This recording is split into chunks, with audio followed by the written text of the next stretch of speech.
out there looking for sriracha and can't find none. I know y'all out there looking for heavy whipping cream and can't find none. And I know y'all out there looking for that half and half and don't see that nowhere.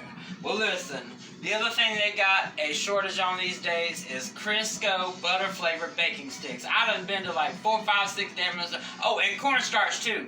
But anyway, Crisco motherfucking baking sticks. Yeah, I'm sorry for saying the name, Crisco. I guess, I mean, if it goes viral, I mean, I'll throw a little bit of money your way anyway. Anyhow, alright, so, I don't like lard because it's hard to work with. It's just like really soft and just not really all that great. I just don't like lard, you know what I mean?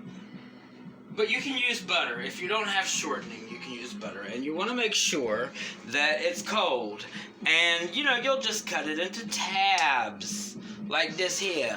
Yeah, just cut it into tabs, baby. Just cut it into tabs. Tab that shit right on out.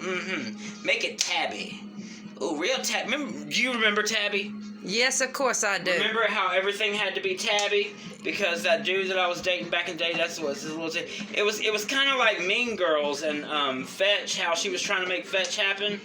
Well, this dude was cool enough to make his little word happen, and he just came up with it, and it was called Tabby.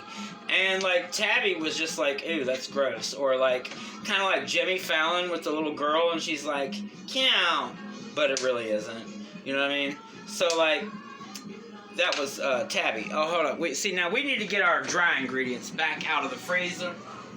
Here go our dry ingredients. You want to cut your butter or shortening. I like Crisco baking sticks, but you can use lard. You can use butter. And if I don't have Crisco baking sticks, I'm just going to use old regular butter. You want to cut it up into little pea-shaped sizes and throw it in there in the flour. You know what I mean? And work quick because, you know, you really want everything to stay cold. And give yourself a little bit of time. You know, this is something, like if you're making like real for real biscuits or whatever, it's like this is something that you got to give yourself some time to do.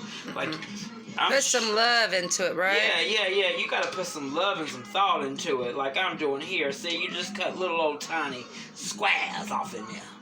All right, well, we're going. And then you take your little fork and mix them around. Make sure they get good and coated with some flour. Everything. We're gonna cut up the rest of this butter. That's 3/4 of a stick of butter. You know, just cut off 1/4 of it.